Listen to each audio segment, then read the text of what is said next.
l'œuvre du Seigneur Jésus, la preuve de l'amour de Saint et de la justice de Dieu, et ensuite une seule justice, Romains 5, 18, et propitiation. Donc tout cela, c'est lié. Alors, la pause sera là, mais le Seigneur nous dirigera de ce sujet-là durant toute la matinée, vu son importance pour le Seigneur et pour nous. Donc voilà encore une dernière remarque. Et pour donc justement commencer, peine pour injuste, quelqu'un mourra-t-il?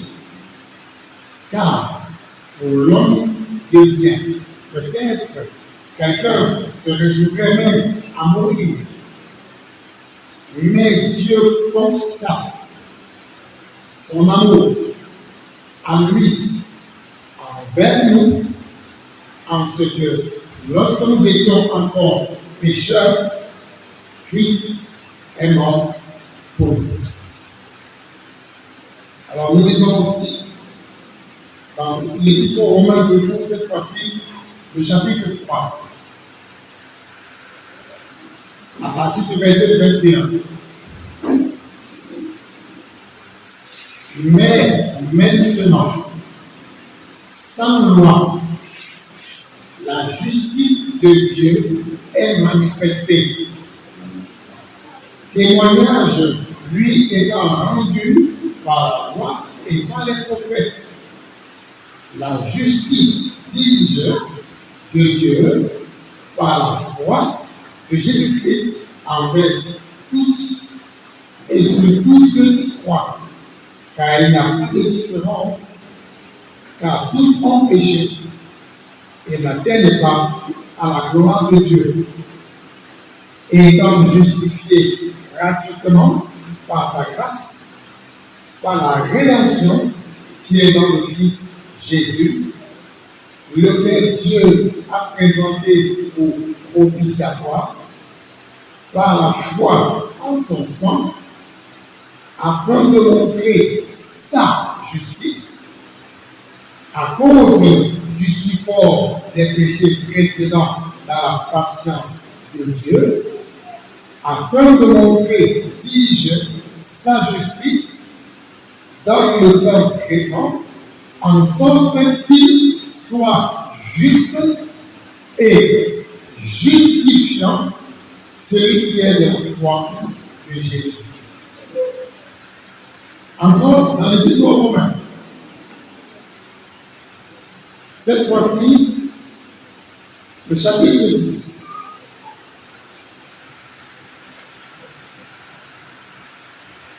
Allons lire du verset 1 au verset 4. Frère, le souhait de mon cœur et la supplication que j'adresse à Dieu pour eux, c'est qu'ils soient sauvés.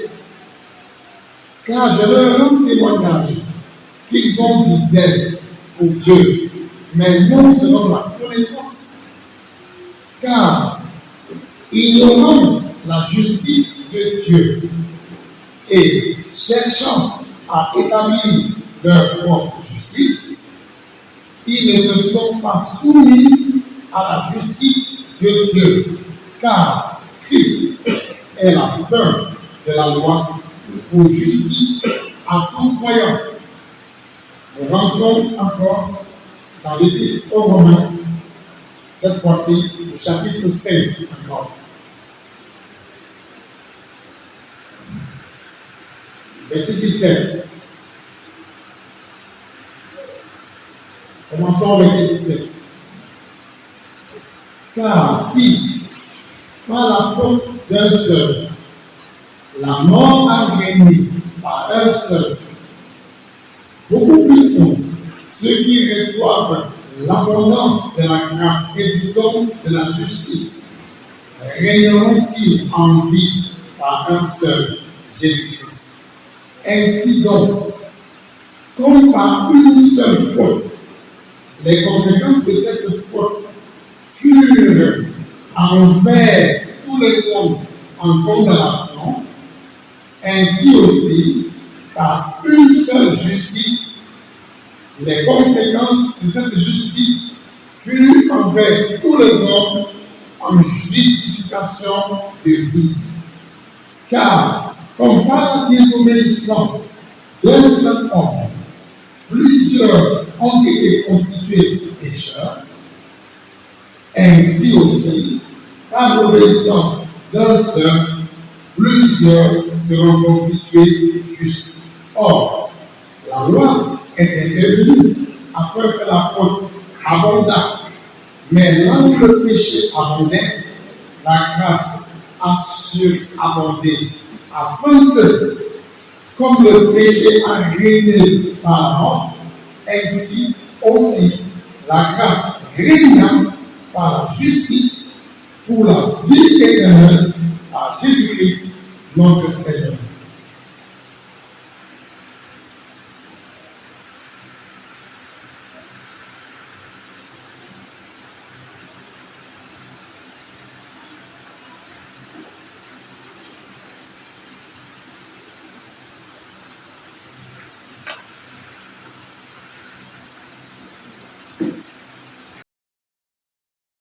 Tout d'abord, ce n'est pas une déclaration de Dieu qu'il y a des hommes de bien. Parce que dans le chapitre 3, il a déjà dit, tous ont péché et n'atteignent pas à la gloire de Dieu. Mais on pourrait s'imaginer, humainement parlant, une situation où quelqu'un pourrait se résoudre de mourir pour un autre, pour le libérer. Mais personne ici dans la salle et personne dans le monde entier ne peut dire que tu vois, même Romains 5 dit que s'il y a un homme de bien, alors quelqu'un pourrait mourir à sa place. Non, le chapitre 3 a déjà clairement dit, tous ont péché, tous n'atteignent pas la gloire de Dieu. Ce qui veut dire aussi, personne, de par ses propres forces, personne de par ses propres forces ne va jamais arriver au ciel. Tous n'atteignent pas à la gloire de Dieu. Mais ce verset veut aussi dire que personne ne peut jamais atteindre la norme divine quant à la justice, quant à la sainteté, même quant à l'amour, ainsi de suite. Personne de nous n'est capable d'atteindre cette norme divine. Et nous sommes donc reconnaissants de savoir que nous n'avons pas besoin d'atteindre cela. Parce que quelqu'un d'autre a accompli toute l'œuvre de Dieu et nous allons méditer là-dessus. Christ, alors que nous étions encore sans force, le passage ici nous explique que l'homme naturel, l'homme loin de Dieu, est sans force. Il est un impie. Au verset 6. Il est un pécheur. Il est aussi un ennemi. Ça, c'est la description de nous tous. Et nous avons vu cela avec des expressions telles mort dans nos péchés hier. Donc, au début de cette journée, nous pouvons encore répéter ce que l'homme en lui-même était ou bien est. C'est qu'il est perdu sans espoir d'opérer son salut par ses propres efforts. Beaucoup plus tout donc, ayant été maintenant justifiés par son sang, serons-nous sauvés de la colère par lui. Je voudrais encore répéter que sauvés par son sang, lavés de nos péchés par son sang, etc. Ce n'est pas du sang matériel ou physique du Seigneur Jésus que la parole parle.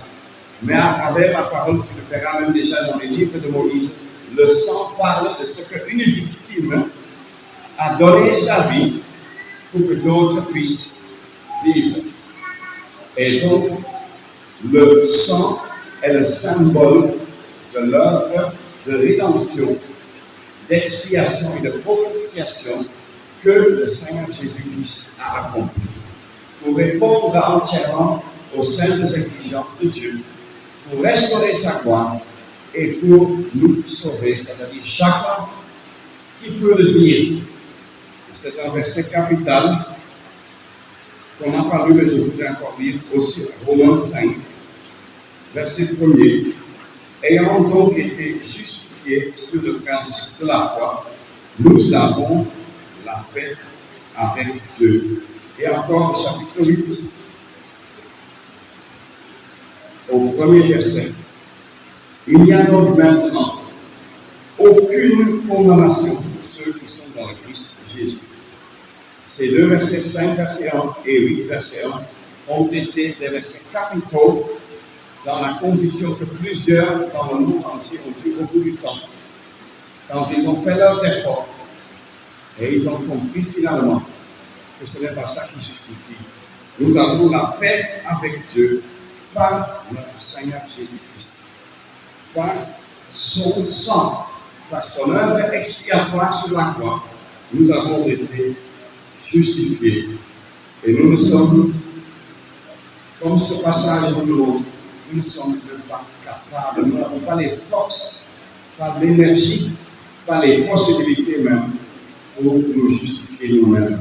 Il fallait quelqu'un d'autre qui agisse. Et nous pouvons seulement dire, gloire à Dieu qu'il a agi.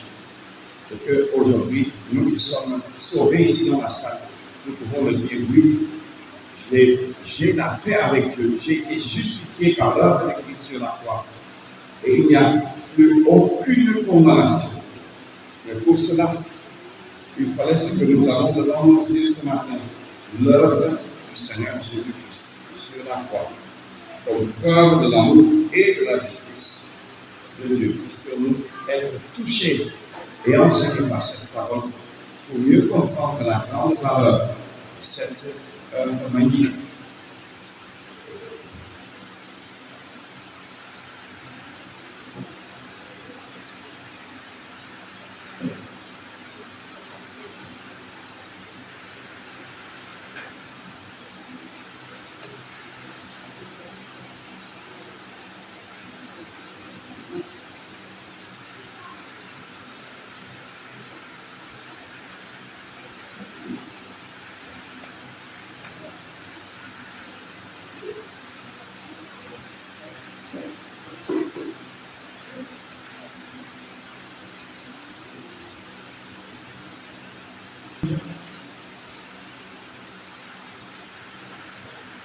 En ceci a été manifesté l'amour de Dieu pour nous.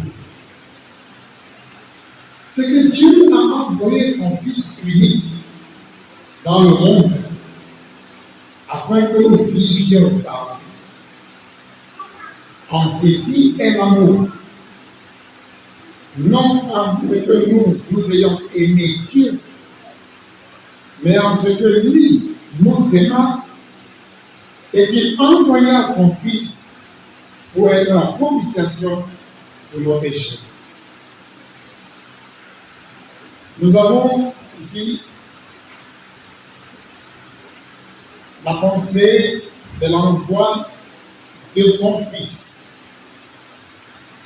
Et si on avait lu de l'envoi de l'un de ses fils, c'est différent, non? Mais c'est son Fils unique. Et nous avons entendu hier cette relation éternelle d'amour qui liait le Père et le Fils. Lorsqu'il est dit que le Père aime le Fils, c'est une expression ininterrompue.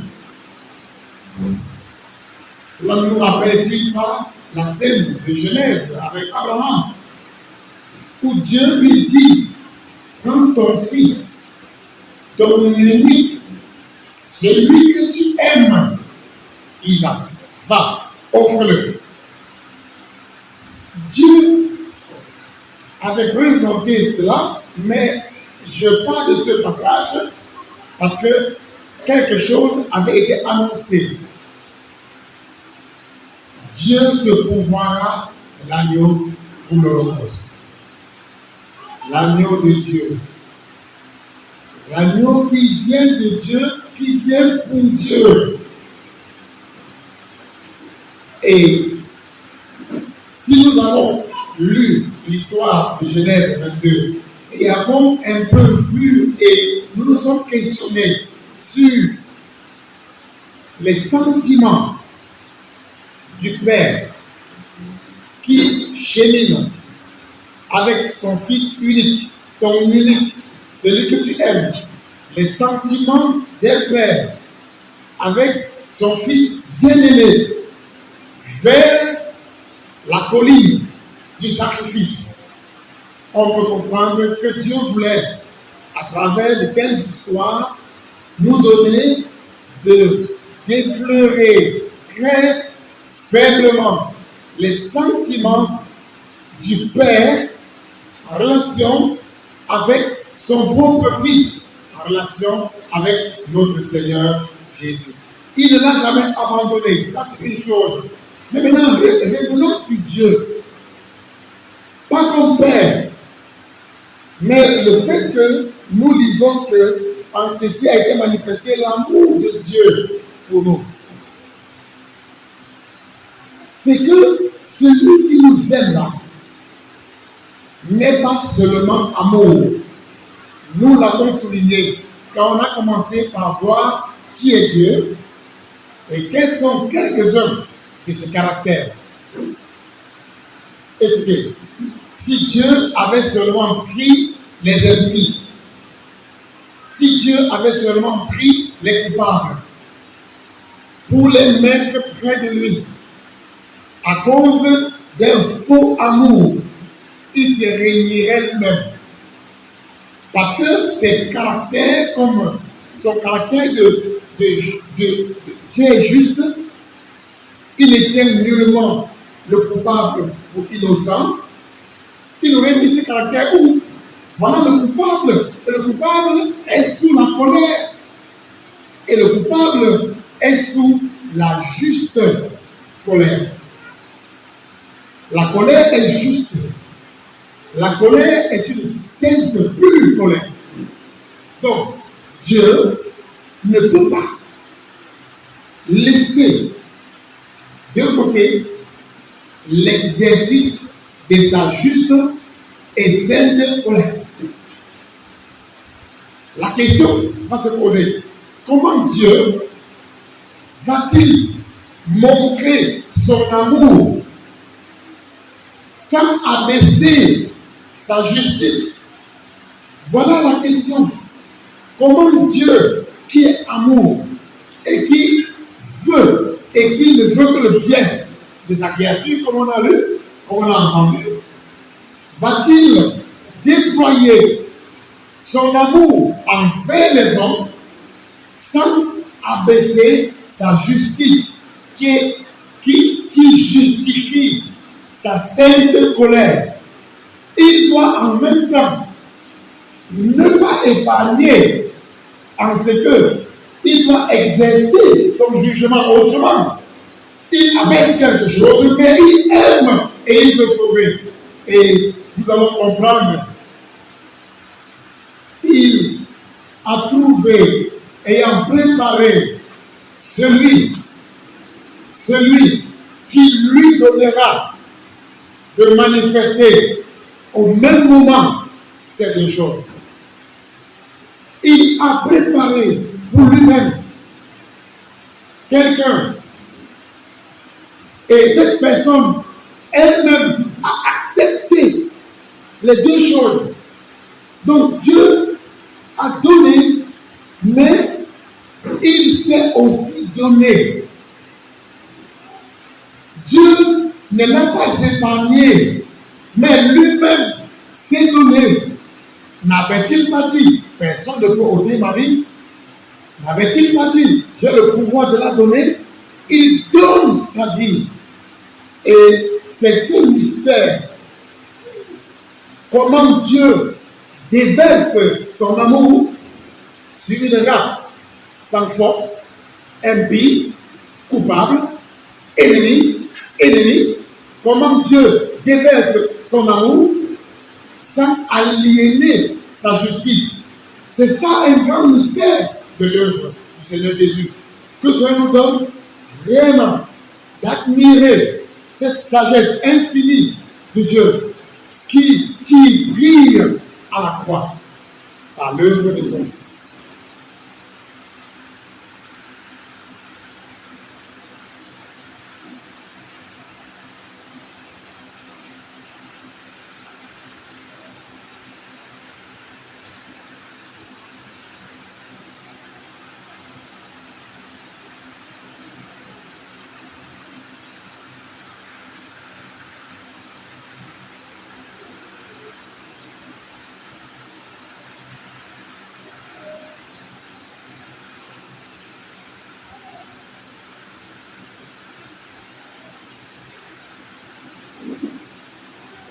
De l'œuvre du Seigneur Jésus.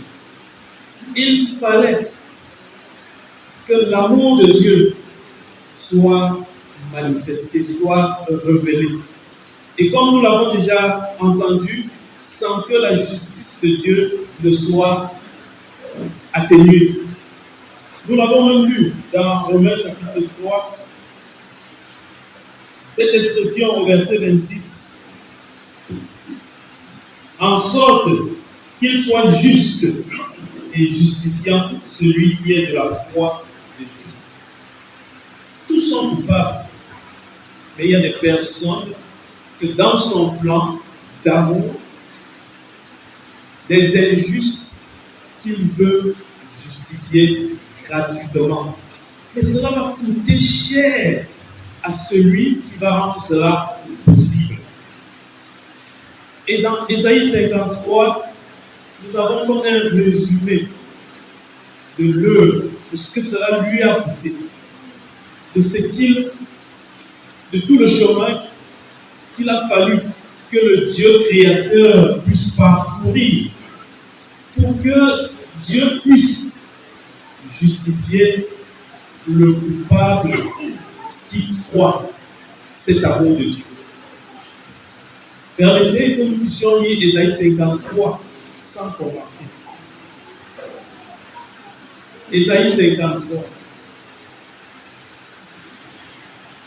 Et quand Dieu pose des questions, c'est pour parler à nos cœurs et à nos consciences. Et justement ici, la parole de Dieu commence par une question. Qui a cru à ce que nous avons fait entendre? Et à qui le bras de l'Éternel a-t-il été révélé? Il montera devant lui comme un rejeton et comme une racine sortant d'une terre aride. Il n'a ni forme, ni éclat. Quand nous le voyons, il n'y a point d'apparence en lui pour nous le faire désirer. Il est méprisé et délaissé des hommes, homme de douleur et sachant ce que c'est que la langueur. Et quand quelqu'un de qui on cache sa face, il est méprisé et nous n'avons eu pour lui aucune estime. Certainement, lui a porté nos langueurs et s'est chargé de nos douleurs. Et nous l'avons estimé battu, frappé de Dieu et affligé. Mais il a été blessé pour nos transgressions. Il a été meurtri pour nos iniquités. Le châtiment de notre paix a été sur lui. Et par ses meurtrissures, nous sommes guéris. Nous avons tous été errants comme des brebis. Nous nous sommes tournés chacun vers son propre chemin. Et l'Éternel a fait tomber sur lui l'iniquité de nous tous. Il a été opprimé et affligé. Il n'a pas ouvert sa bouche. Il a été amené comme un agneau à la boucherie. Il a été comme une brebis muette devant ceux qui l'attendent. Il n'a pas ouvert sa bouche. Il a été ôté de l'angoisse et du jugement, et sa génération, il a raconté. Car il a été retranché de la terre des vivants à cause de la transgression de mon peuple. Lui a été frappé. Et on lui donna son sépulcre avec les méchants. Mais il a été avec les riches dans sa mort, parce qu'il n'avait fait aucune violence. Et il n'y avait pas de fraude dans sa bouche. Mais il plut à l'Éternel de le meurtrir. Il a soumis à la souffrance. S'il livre son âme en sacrifice pour le péché, il verra une sémence. Il prolongera ses jours et le plaisir de l'Éternel prospérera en sa main. Il verra du fruit du travail de son âme et sera satisfait.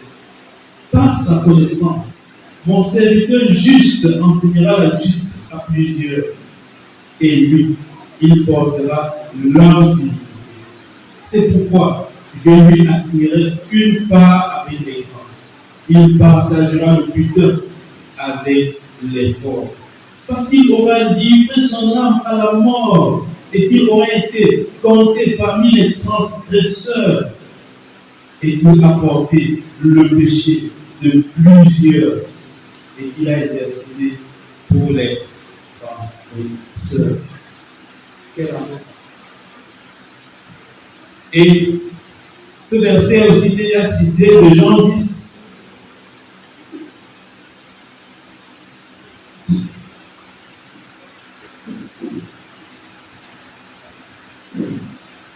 Jean chapitre 10, où le Seigneur Jésus lui-même, comme celui qui vient donner sa vie, laisser sa vie, donner sa vie, pour ceux qu'il appelle désormais ses brebis, il fait cette confession. À partir du verset 17, à cause de ceci, le Père m'aime. C'est comme moi, je laisse ma vie, afin que je la reprenne. Personne ne me l'ôte, mais moi, je la laisse de moi-même. J'ai le pouvoir de la laisser. J'ai le pouvoir de la reprendre. J'ai reçu ce commandement de mon Père. C'était le désir de Dieu d'avoir des pécheurs justifiés, des injustes justifiés. Et pour cela, le juste, qu'il s'est pourvu lui-même, Dieu créateur, s'est fait homme. Et nous avons lu de quelle façon il est entré dans ce monde. D'une façon si méprisable. Et quand on lit dans Philippiens chapitre 2, on voit comment il s'est abaissé jusqu'à notre niveau.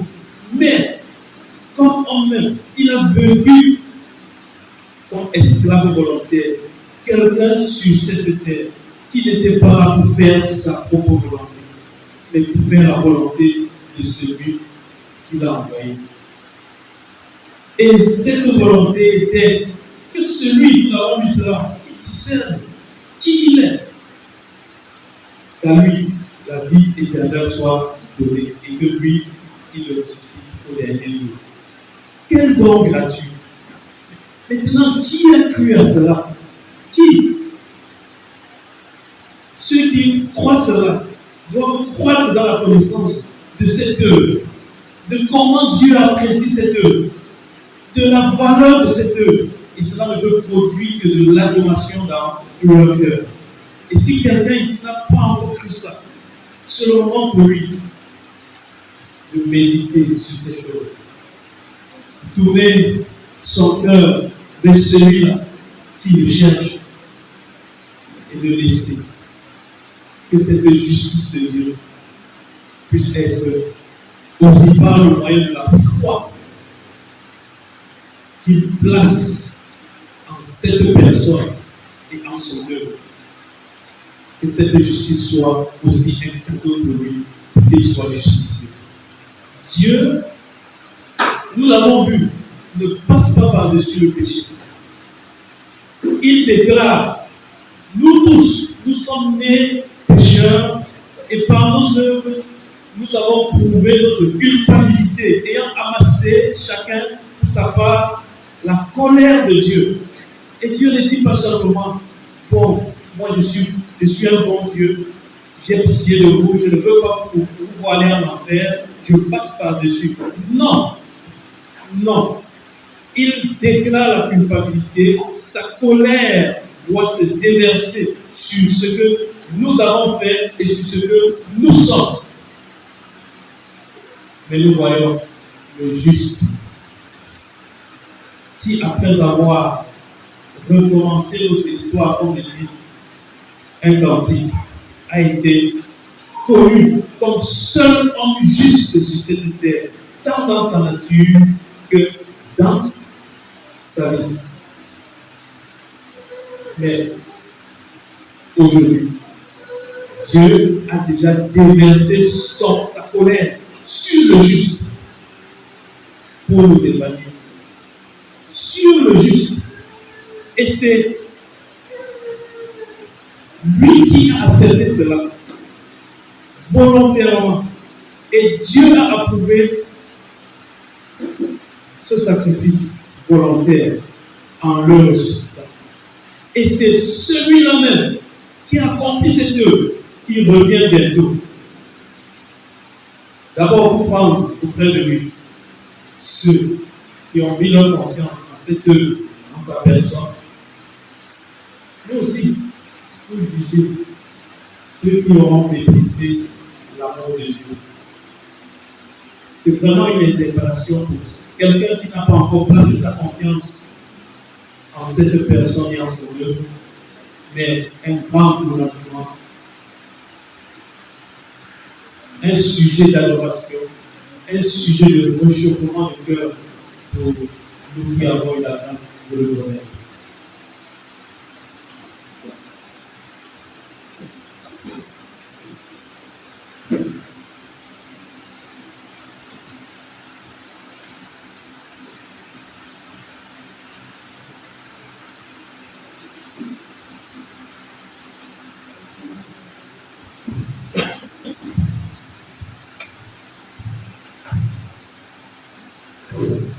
J'ai juste un verset à dire. Dans le Psaume 85, Psaume 85, nous disons le verset 10. La bonté et la vérité se sont rencontrées. La justice et la paix se sont entrebaisées. Voilà ce que la parole de Dieu dit. Et comment cela est possible? La bonté et la vérité se sont rencontrées. On peut encore peut-être associer les deux. Mais la justice et la paix se sont entrebaisées. C'est juste pour illustrer un peu ce que le frère venait de montrer. Que Dieu est bon, Dieu est amour, Dieu est aussi juste, Dieu est aussi la vérité. Tout cela fait partie de Dieu. Et il doit manifester les deux. Il a manifesté les deux envers nous. C'est ce que nous trouvons avec l'œuvre du Seigneur Jésus à la croix. C'est là que se sont rencontrées ces choses. Dieu a dit, le jour que tu pécheras, tu mourras. Et là, il ne pouvait plus enlever cela. L'homme qui pêche doit mourir. Et maintenant, le même Dieu est bon. Il dit aussi qu'il ne veut qu'aucun homme ne périsse. Il veut que tous les hommes soient sauvés. Comment associer donc ces deux choses à la fois? Alors, ça a été associé par Dieu à la croix. Dieu qui est bon, pour nous sauver, le Seigneur Jésus s'est fait homme. Il a porté mes péchés à la croix. Dieu l'a jugé mes péchés sur lui. Et pour me délivrer, ça a compté m'a fait d'être un enfant de Dieu. Je vais encore illustrer ça dans une faible illustration. Un président de tribunal est assis en train de juger. On lui présente des accusés. Un accusé qui n'est autre que sa propre mère, qui est devant lui. La plaidoirie commence, sa mère passe sous sa veuve. Les faits sont tels qu'elles sont, elle a volé. Qu'est-ce que le président doit faire? Maintenant, c'est ta propre mère qui est devant toi et qui a volé. Et la peine qui doit, selon la loi, quelqu'un doit porter sur moins 8 à 10 ans de prison. Le président ne va pas dire, bon, c'est ma mère, je ne peux pas quand même le faire que c'est ma propre mère. Ou bien il va dire que bon, il n'y a pas de choix, il n'y a que la loi. Les deux, le président doit être embarrassé. Mais le président, ici, doit prendre une décision. Déjà pour satisfaire la loi. Il condamne, selon la loi, sa propre mère à 8 ans de prison ferme. Maintenant, quand il sort, il quitte maintenant sa chaise du président, il enlève sa robe, il va voir sa maman, il dit comment maman tu m'as mis dans cette situation. Et il paye la caution et maintenant il libère sa propre mère. Mais il a condamné sa propre mère et c'est lui-même encore qui paye la caution pour libérer sa propre mère. C'est une faible illustration pour montrer ce que Dieu a fait envers nous.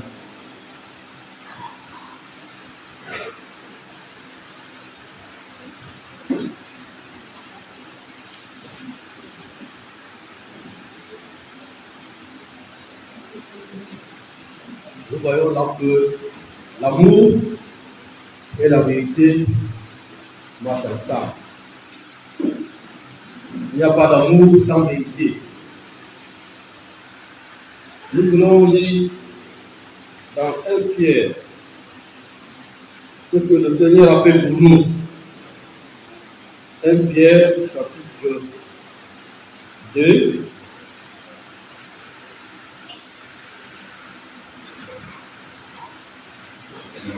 L'amour de notre Seigneur Jésus.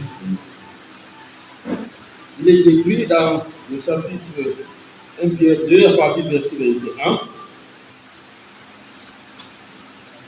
Car c'est à cela que vous avez été appelés. Car ainsi Christ a souffert pour vous, vous laissant un modèle, afin que vous suiviez ses traces. Lui qui n'a pas connu le péché, et dans la bouche duquel il n'a pas été trouvé de fraude, qui, lorsqu'on l'outrageait, ne rendait pas d'outrage. Quand il souffrait, ne menaçait pas, mais se remettait à celui qui juge justement, car lui-même a porté nos péchés en son corps sur le bois, afin qu'étant morts au péché, nous vivions à la justice, par la maîtrise duquel vous avez été guéris, car vous étiez errants comme des brebis, mais maintenant vous êtes retournés au berger et au surveillant de vos âmes. Quel modèle, celui-là qui a porté sur nos péchés, il a porté sur lui nos péchés. Il nous a donc laissé des grâces pour que nous puissions suivre. Il n'a pas ouvert sa bouche. Il s'en remettait toujours au Seigneur. Quel amour! Raison pour laquelle le Seigneur a accepté souffrir parce qu'il nous a aimés. C'est par amour que nous sommes ce que nous sommes devenus aujourd'hui. Nous qui étions hier perdus.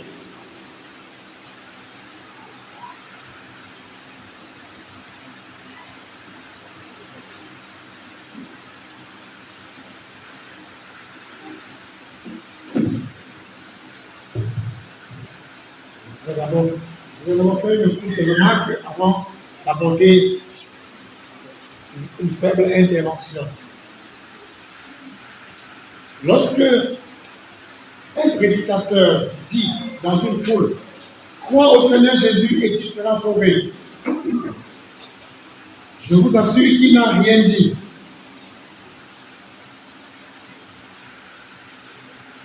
Il a fait une déclaration. Le contenu manque.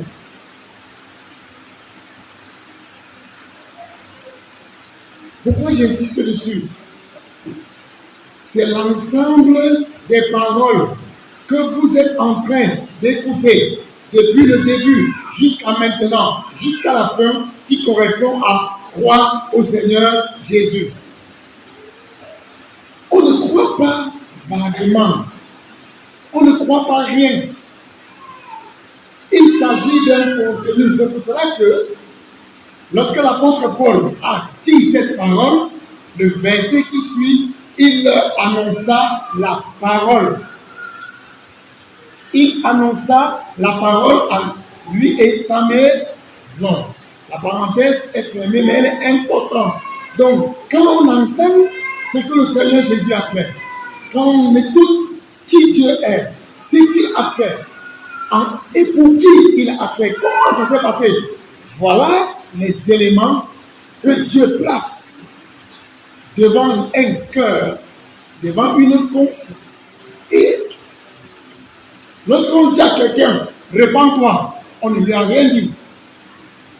Si on s'arrête là, il ne lui a rien dit du tout.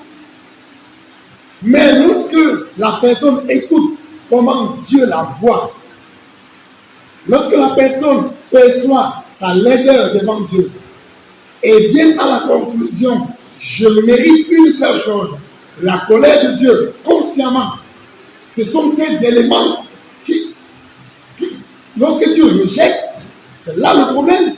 Donc tu as rejeté un contenu. Donc lorsque Dieu se présente dans sa sainteté, dans sa justice, et l'homme se voit par rapport au Dieu saint, souillé, corrompu, incapable, sans force. Maintenant, que faire? Qu'est-ce que je dois faire? C'est déjà une question qui semble bonne. Mais Dieu va plutôt répondre, sois attentif à ce que j'ai fait. Et c'est ça que nous sommes en train de voir. La preuve de l'amour de Dieu. Qu'est-ce que Dieu dans son amour a fait? Il a donné son Fils unique pour résoudre une question qui serait restée éternellement sans solution si c'était à ton niveau et au mien. Alors le Seigneur Jésus vient. J'admire son amour parce qu'il vient volontairement. C'est pour cela qu'il est vu comme une victime, mais pas une victime genre qui crie et qui se débat parce que non, on a vu tout à l'heure quelque chose. Une victime digne, une victime volontaire. Il n'a pas été surpris par les souffrances qu'il attendait. Et c'est l'amour pour toi et l'obéissance à son Dieu qui l'ont gardé résolument, dressant sa face pour aller à Jérusalem, donner sa vie, mourir sous les coups de la justice de Dieu. Écoutez-moi bien. La mort du Seigneur Jésus, ce que nous devons saisir, l'amour qui se montre là, c'est que c'est le coupable qui méritait un châtiment tel que vous ne pouvez pas décrire. Parce que c'est que Dieu donne de percevoir de la souffrance de la croix. La pensée humaine, l'entendement de l'homme ne peut y pénétrer comme il convient. D'ailleurs, Dieu a tiré un voile pendant 3 heures. Les souffrances que le Seigneur a endurées par amour, mais pour les fautes qu'il n'a pas commises, mourant, lui, le juste, pour les injustes, comme on va lire dans 1 Pierre 3. 1 Pierre 3.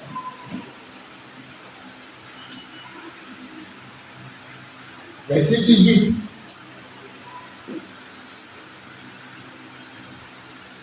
Nous lisons, car aussi Christ a souffert une fois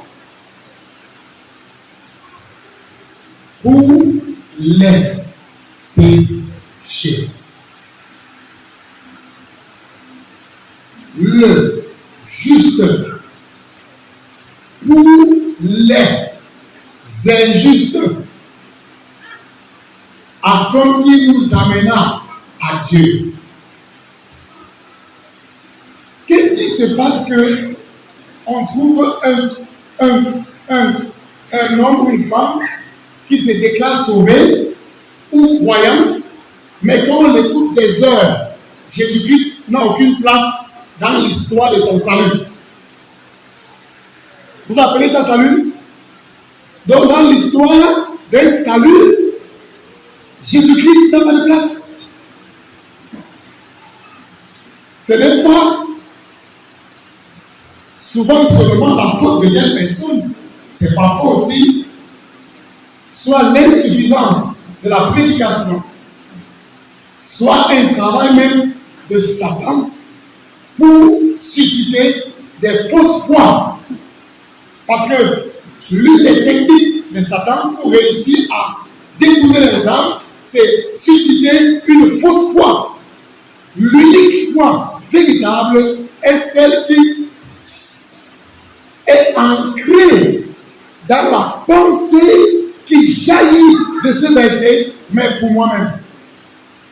En ce que je comprends et je prends pour vrai, pour absolument vrai, et vrai pour toujours, et vrai contre vents et marées, que Christ est mort pour mes péchés. Le juste Jésus-Christ est mort pour l'injuste Roger, afin de m'amener à Dieu. Et là, je vois quoi? Je vois que par amour, il prit ma place. Par amour, il subit, comme on a lu dans Ésaïe 53, le châtiment qui me donne la paix est tombé sur lui, alors que c'était moi le coupable. Donc voilà un amour dont un frère que j'aime beaucoup aime nous dire les mots sont limités pour exprimer un tel amour.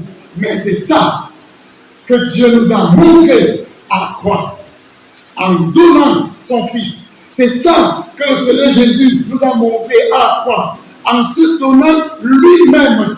Il m'a aimé, il s'est donné lui-même, il s'est placé comme une victime volontaire dans la mort afin de nous donner la vie. Et croire n'est pas la magie. Si ce que tu entends, c'est pour toi la pure vérité, donner pleine raison à Dieu, c'est ça la foi. La foi n'est pas une imagination dans les nuages, une concentration devant le... Non! La foi est basée sur la parole de Dieu. La foi vient de ce qu'on entend. As-tu entendu? Question. Qui a cru à ce que nous avons fait entendre? Avons-nous lu dans Ésaïe tout à l'heure? Voyez de quel amour le Père nous a fait don, nous dit 1 Jean 3.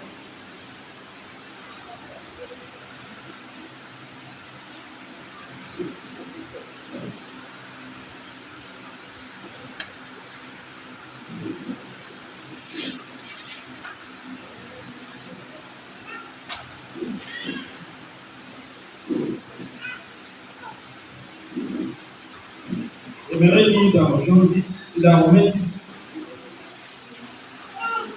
quelques versets qui ont été lus au début, pour apporter une petite contribution à l'illustration que le frère Pierre Célestin a donnée. Verset 3, Romains 10.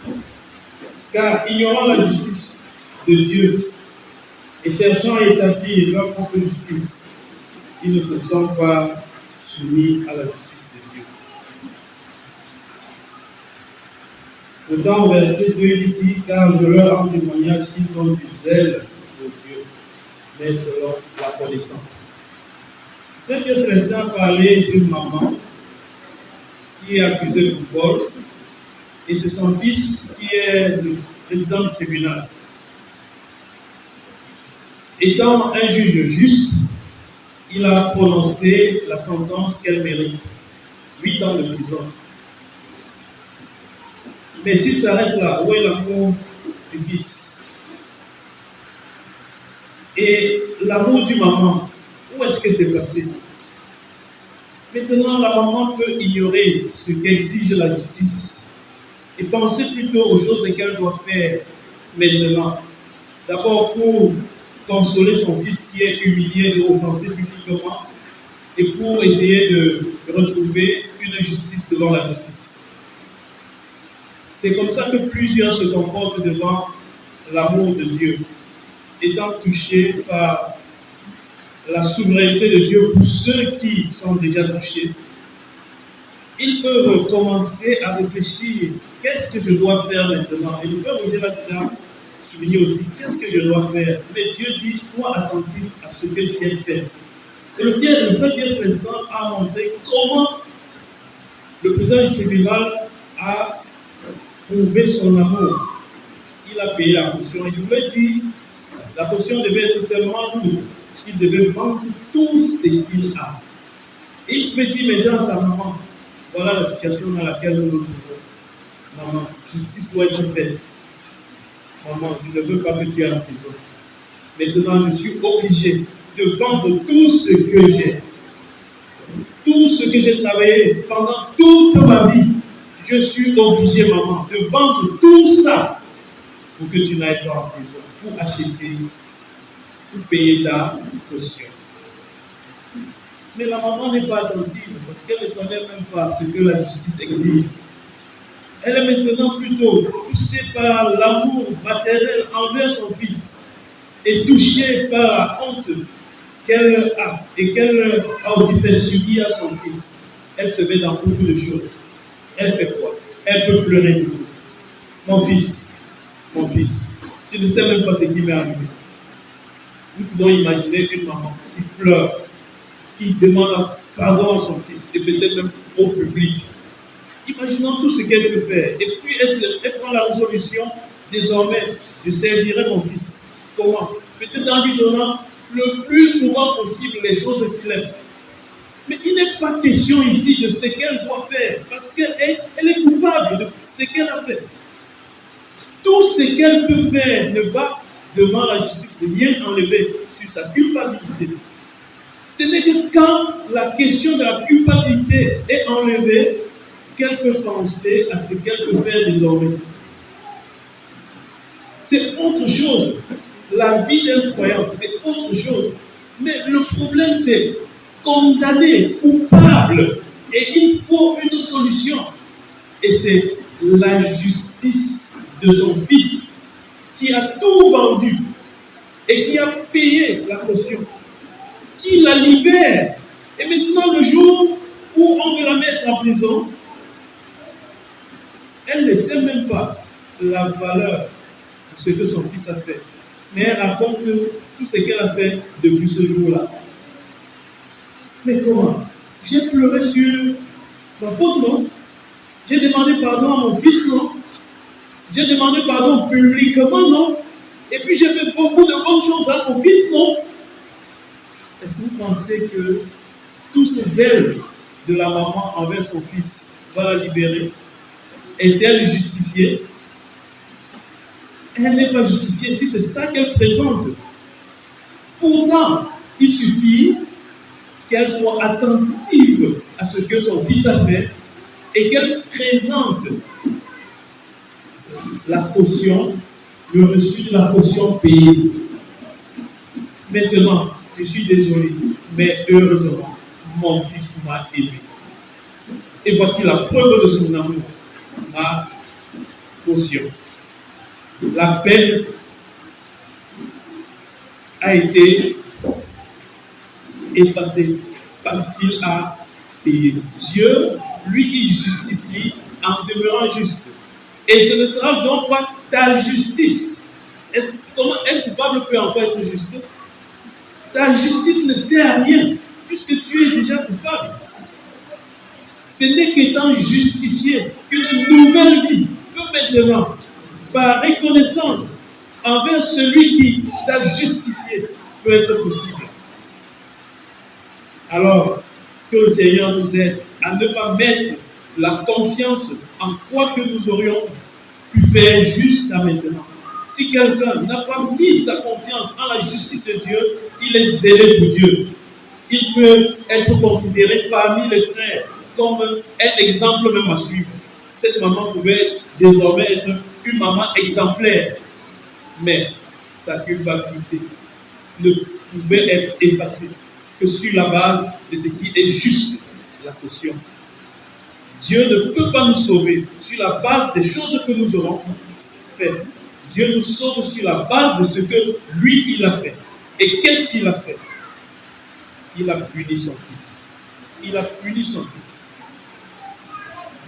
Il a puni le Seigneur Jésus qui a pris la place, ma place. Est-ce que tu sais que c'est aussi ta place qu'il a pris? Et quand nous pensons à cela, nous qui lui appartenons déjà, quelle est la valeur de ce sacrifice pour nous? Sommes-nous des adorateurs? Est-ce que nous pensons à cela? Et dans la vie de chaque jour, est-ce que nous avons bien l'amour du Seigneur Jésus? Est-ce que notre vie reflète un peu de la reconnaissance en ce que celui-là a subi? Qui est même celui-là? Et qu'a-t-il subi? Méditons sur ça.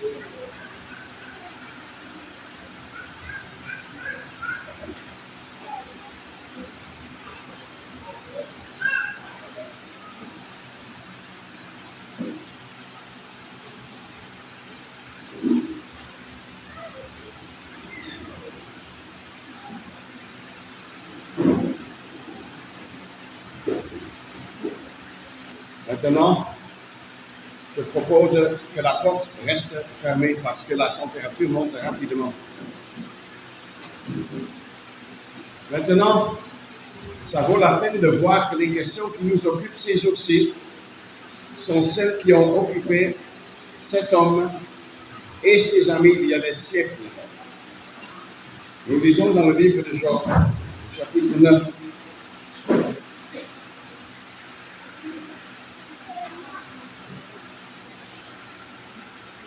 Job au chapitre 9, verset 2. En vérité, je sais qu'il en est ainsi.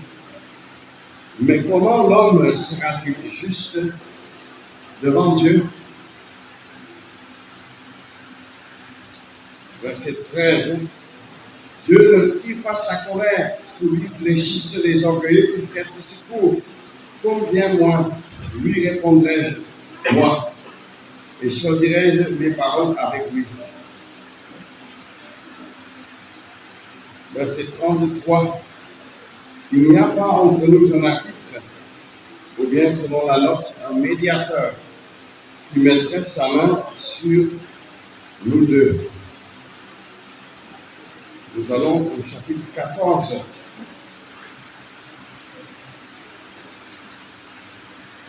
Qui est-ce qui tirera de l'impur un homme?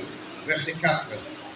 Job 14, verset 4. Qui est-ce qui tirera de l'impur un homme pur? Pas un. Au verset 14, si un homme meurt, revivra-t-il? Chapitre 15.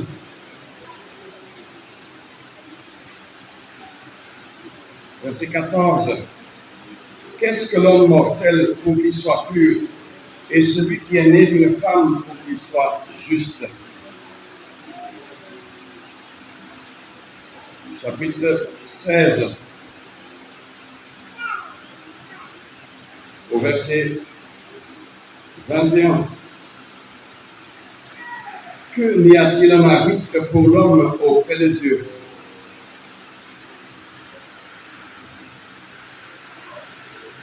Chapitre 19.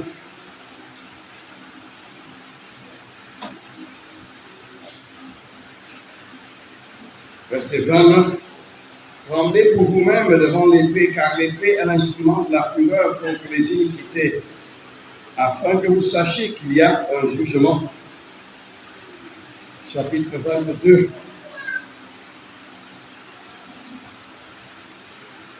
Verset 21. réconcilie-toi avec lui, je te prie, et sois en paix. Et au chapitre 25, parlant de Dieu, au verset 2, la domination et la terreur sont avec lui. Il fait la paix dans ses hauts lieux. 4. Et comment l'homme sera-t-il juste devant Dieu? Comment serait-il celui qui est né de femme? Ce qui nous occupe ces jours-ci, c'est la question comment être justifié, comment être sauvé. Et c'est des questions qui ont occupé donc quelqu'un, un homme de Dieu comme Job, qui n'avait pas la pleine révélation de la vérité divine telle que nous l'avons de nos jours. L'Ancien Testament même n'existait pas. Mais il a compris certaines notions, que l'homme n'est pas juste devant Dieu et que l'homme lui-même ne peut rien faire du tout pour changer cela. Et je voudrais rappeler cela à tout un chacun ici dans la salle qui pense que par ses propres efforts, il peut faire quelque chose pour se mettre en règle avec Dieu. Il y a des expressions du Nouveau Testament qui figurent déjà dans le livre le plus ancien. Réconcilie-toi avec Dieu. Donc 2 Corinthiens 5 nous le dit, soyez réconciliés avec Dieu. Et nous savons qu'il y a un seul qui peut faire en sorte que la paix soit entre toi, entre moi, tel que nous sommes de nature ennemis de Dieu, pour que la paix soit trouvée. Et Job s'exclame, et ses amis s'exclament plusieurs fois pour soupirer après un médiateur, un arbitre.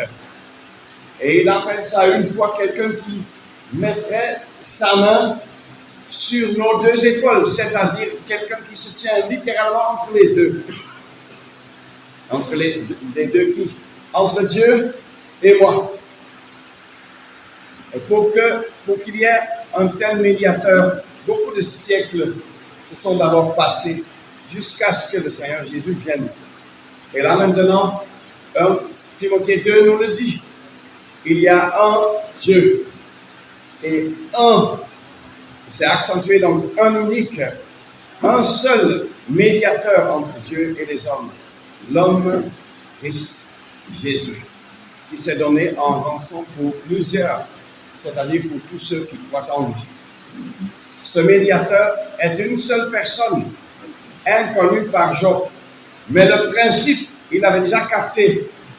Moi, je ne peux pas régler mes affaires, ma culpabilité auprès de Dieu. Il faut quelqu'un d'autre. Il faut quelqu'un qui se place entre Dieu et moi, mettant la main sur Dieu. Mettre la main sur Dieu veut dire être identique à Dieu, s'identifier à Dieu. Il n'y avait qu'un seul qui pouvait le faire. C'était Dieu le Fils, qui est devenu homme et qui savait parfaitement qui est Dieu. Parce qu'il est Dieu. Mais qui mettait aussi sa main sur l'épaule de Job, sur l'épaule de chacun qui croit en lui. Parce qu'il est devenu homme, l'homme parfait. Pas comme dans certaines sectes dans le christianisme, on dit qu'il semblait juste être un homme. Non, la Bible parle de ce qu'il était réellement homme. Il l'est même pour toute éternité. Depuis sa naissance. Ça ne s'arrêtera jamais. Il a un esprit humain, une âme humaine et un corps humain, mais sans péché. Sans péché au singulier, c'est-à-dire n'ayant rien à faire avec le péché, rien du tout. L'homme parfait. Lui, Dieu le Fils devenu homme, l'homme parfait, était le seul médiateur possible. Sans lui, rien de ce que nous méditons ces jours-ci ne serait possible, sauf la mort éternelle. Ce que nous avons lu, que Job et ses amis ont compris que Dieu maintient une épée et personne n'est capable d'échapper à sa fureur. puissions-nous arrêter nos propres efforts et comprendre réellement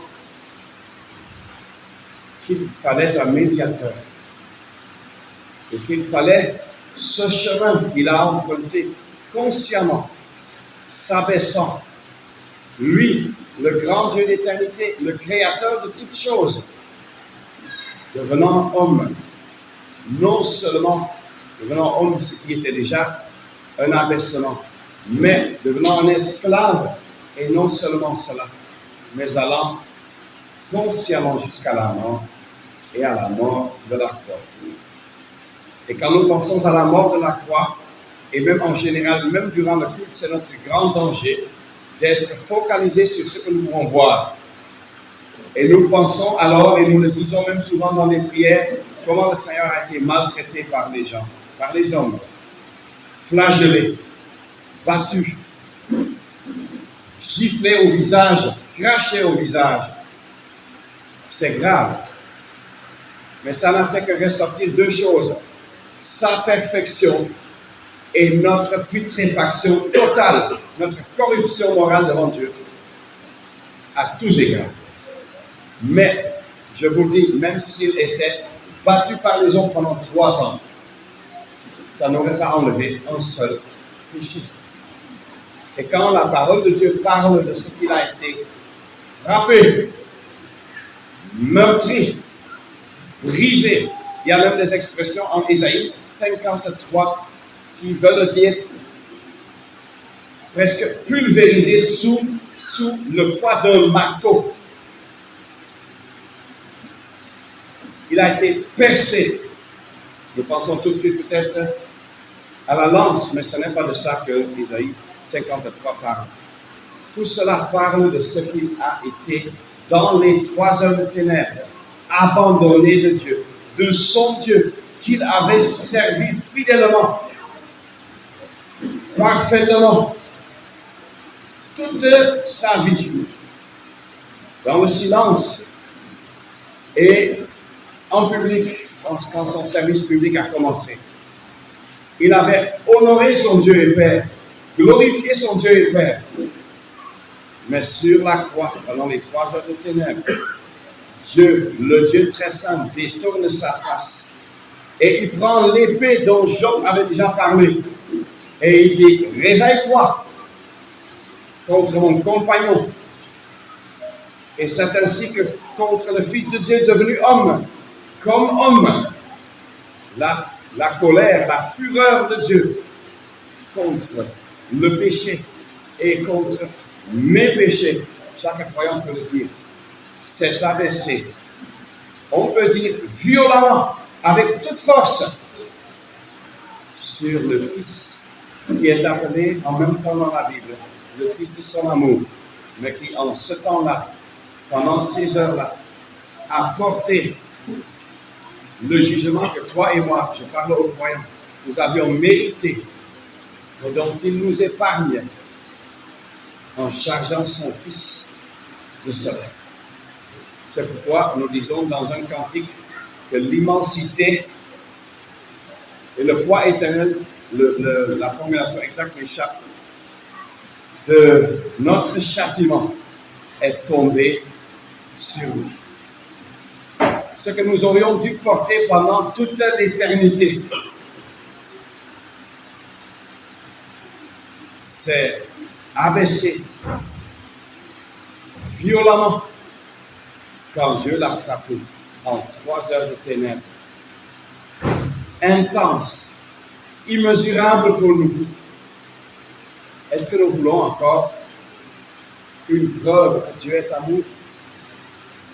Ce n'est pas pour rien que dans les religions autour de nous, leur Dieu n'est pas amour. En islam, leur Allah a, je crois, 100 de noms, mais amour ne figure pas là. Ce serait aussi mensonger parce qu'il n'est pas amour. Il n'y a qu'un seul Dieu qui a su maintenir en perfection sa justice et maintenir en perfection sa lumière et en perfection son amour et la grâce qui en découle. C'est notre Dieu C'est pour cela que les frères ont déjà exprimé. La croix du calvaire, les 3 heures de ténèbres sont la preuve et sont le sommet de la sainteté et de l'amour de Dieu. Et j'espère que personne ici dans la salle se soustrait à ce message, à cette preuve de l'immensité de l'amour, mais aussi de la sainteté et de la justice de Dieu. Parce que ce que Christ a voulu porter pour nous, si tu le refuses, si tu refuses cet arbitre, ce seul médiateur, alors c'est toi qui, durant toute l'éternité à venir, va porter ce châtiment, cette punition, cette colère de Dieu. Pas parce que Dieu est colère, la Bible ne le dit pas, mais c'est parce que tu n'as voulu que la colère de Dieu. Beaucoup de gens disent, ah mais si Dieu est amour, il me donnera même une petite place au ciel. Il ne veut même pas te donner une petite place, il veut te donner une place. Mais il y a un seul chemin pour avoir cette place, pour occuper cette place. Et si tu refuses ce chemin, c'est fini, il n'y en a pas d'autre. Je me rappelle quelqu'un qui plus tard est venu en 1800 quelques, même dans le rassemblement en Angleterre. C'était un homme respecté de la noblesse. Et la récolte avait échoué.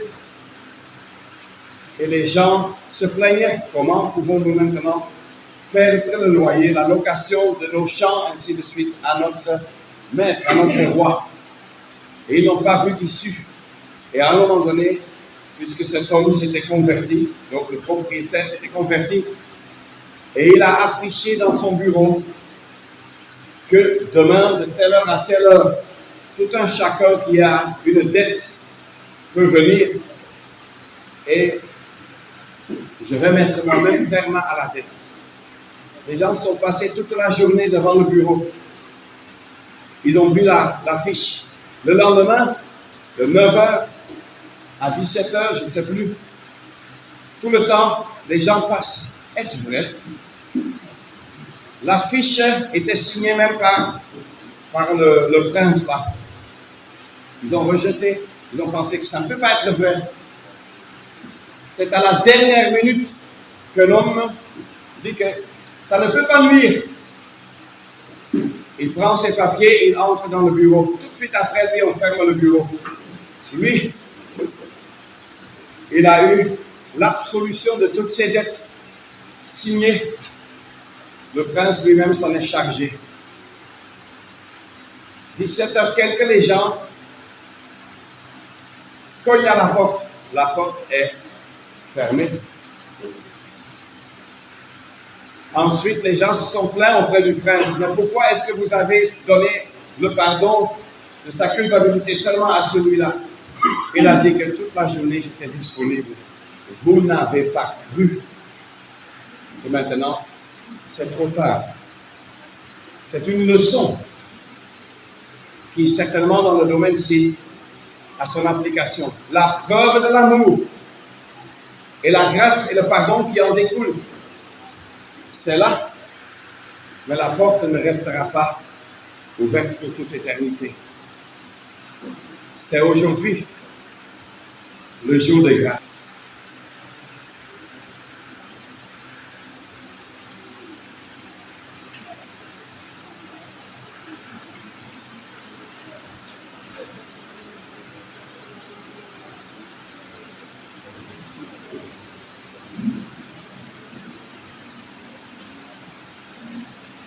J'ai un mot pour les enfants, les frères et sœurs, car ils sont exposés. C'est un privilège que vous avez, mais cela vous expose. Ce privilège que vous avez d'avoir des parents qui sont des enfants de Dieu, c'est que vous êtes gardés, tant que vous obéissez à vos parents, de plusieurs dérives. Et vous êtes aussi habitués en obéissant aux parents à plusieurs, permettez le terme, activités que je peux qualifier d'activités religieuses. Vous êtes habitué à vous lever à une certaine heure avec les parents pour méditer la parole de Dieu comme nous avons l'habitude de le dire. C'est une très bonne chose, c'est un très grand privilège.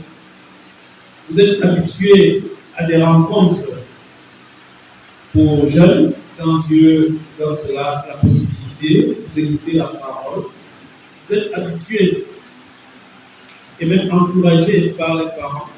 Ils sont même très joyeux que vous ne manquez pas les réunions d'assemblée. Vous êtes encouragé à participer même à la distribution des traités et à parler du Seigneur Jésus à vos camarades. Et tout cela peut vous faire croire que le problème de la justification du coupable est réglé. Attention, c'est là où se trouve le danger de ce privilège.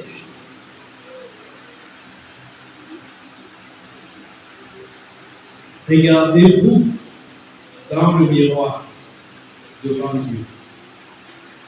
Regardez votre cœur. Regardez vos yeux. Pour comprendre ce que Dieu dit, de ce qu'est tout être humain, né des parents incrédules ou des parents croyants. C'est la réalité pour tout le monde. Mais sauf que votre privilège est que vous écoutez la parole de Dieu qui devrait vous permettre de réaliser le plus tôt possible ce que c'est que l'homme devant Dieu, mais d'abord qui est Dieu, comme nous avons vu depuis le début. Qui est Dieu? Et le Seigneur Jésus n'a-t-il pas lui-même dit, ce ne sont pas tous ceux qui m'appellent Seigneur, Seigneur qui entreront. Plusieurs me diront en ce jour, qu'avons-nous fait? Et certains diront, même dès mon petit, même dès mon bas âge, voilà ce que j'ai fait. Mais le problème que le Seigneur pose dans ce passage que je cite, c'est qu'il dit que ne vous êtes jamais connu, vous qui commettez l'iniquité. Il faut bien méditer sur tout ce que nous voyons. Ne pensez pas que ce que nous voyons, c'est déjà une chose acquise pour vous et que ça concerne ces païens. Parce qu'on vous a toujours dit peut-être à la maison, nous les enfants de Dieu, nous ne faisons pas ces choses. C'est une expression que les parents ne devraient même pas utiliser. Nous les enfants de Dieu, en associant immédiatement leurs enfants, nous devons prier pour que le privilège que nos enfants ont ne soit pas un piège finalement. Pour qu'ils soient des personnes peut-être zélées pour Dieu, et nous sommes très contents de les voir zélées pour Dieu, mais qui ignorent la justice de Dieu. Ce sera une grande surprise. Et parfois la surprise ne commence pas, la surprise commence ici-bas, quand l'enfant a quitté la maison, on ne le reconnaît plus. Il va se fatiguer, parce qu'il n'est plus encadré par les parents. Il ne voit plus le parent joyeux de le voir lire la Bible, de le voir prier, de le voir aller dans les activités religieuses. Il n'y a plus tout cet encouragement parce que sa motivation, c'était la joie de ses parents. Et maintenant, il est loin de ses parents. Il n'y a plus de motivation. Il se bat un peu maintenant contre tous les dérives au début parce que sa conscience le reproche, mais après il se sent fatigué et puis il se laisse aller. Lui ne comprend pas ce qui lui arrive. On ne le reconnaît pas. Ce jeune qui était cité comme un exemple, qu'est-ce qui lui est arrivé? Puisse vraiment le Seigneur aider les enfants, des frères et sœurs qui sont présents à prendre au sérieux tout ce que nous sommes en train de voir maintenant et de s'assurer que leur foi n'est pas dans ce qu'ils sont comme enfants des frères ou dans ce qu'ils font comme obéissant à leurs parents, mais dans ce que nous avons lu. Et je lis un verset dans Romains 10,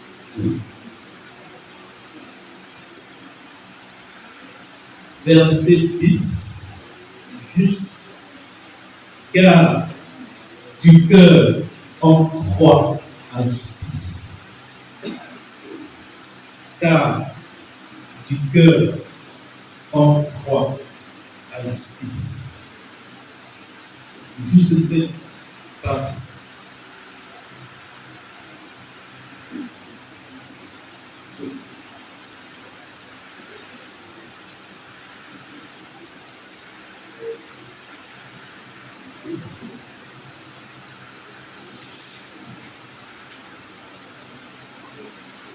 Juste pour que nous contemplions encore le prix si cher pour Dieu, le prix si cher pour son Fils, pour nous racheter.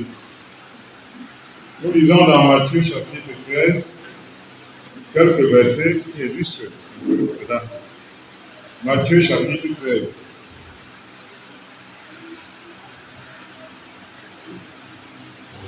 Le verset 44e. Encore le royaume des cieux est semblable à un trésor caché dans un champ. Qu'un homme, après l'avoir trouvé, attaché, et de la joie qu'il a, il vend, et de la joie qu'il va, il vend tout ce qu'il a, et achète ce champ-là. Le verset 45. Encore le royaume des cieux est semblable à un marchand qui cherche des perles, des belles perles.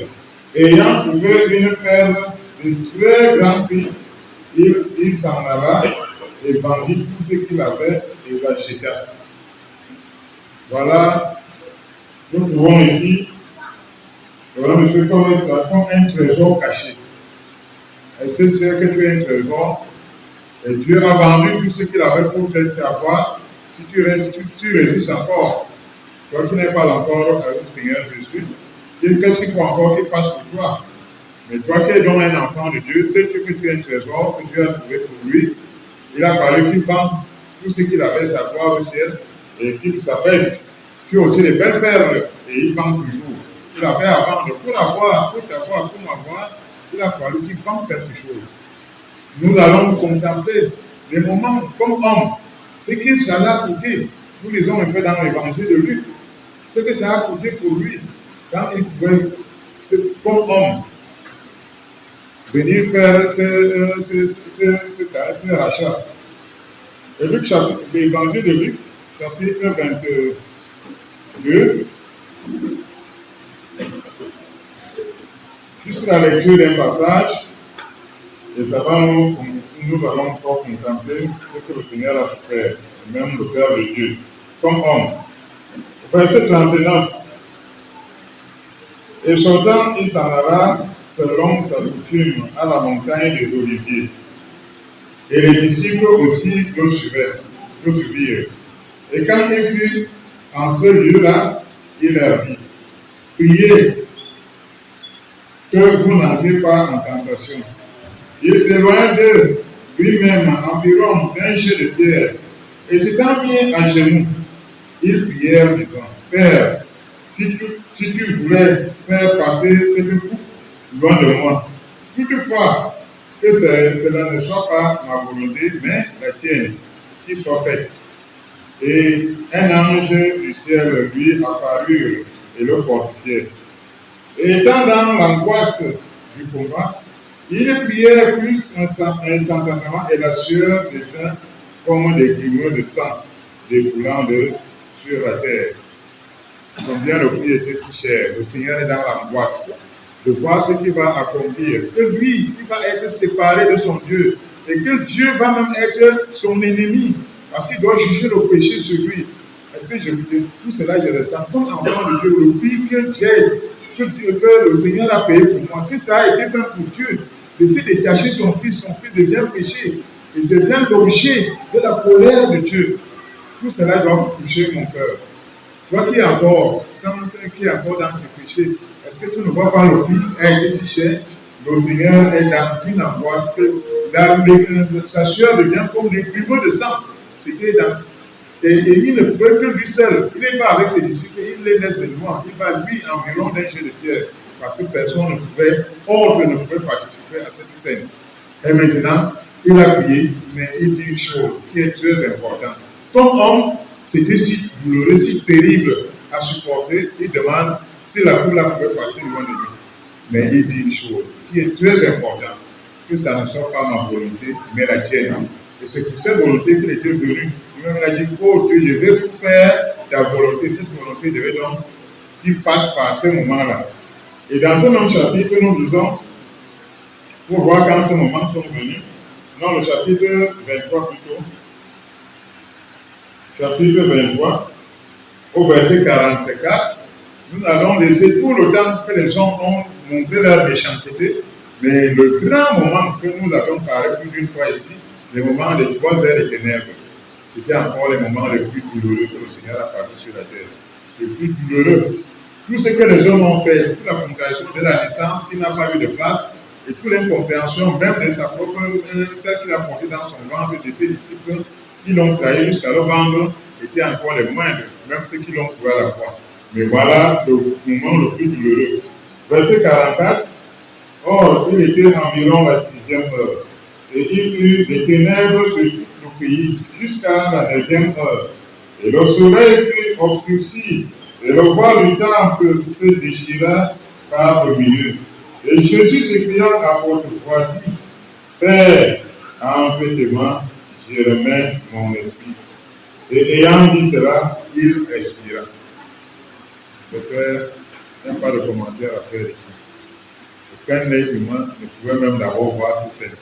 C'est Dieu seul qui connaît ce que cela a coûté. Et c'est le Seigneur Jésus seul. Mais nous pouvons seulement contempler de loin en adoration que le Seigneur a payé. Et si Gampi, et qui connaissait ça à l'avance avant de venir. Quel amour!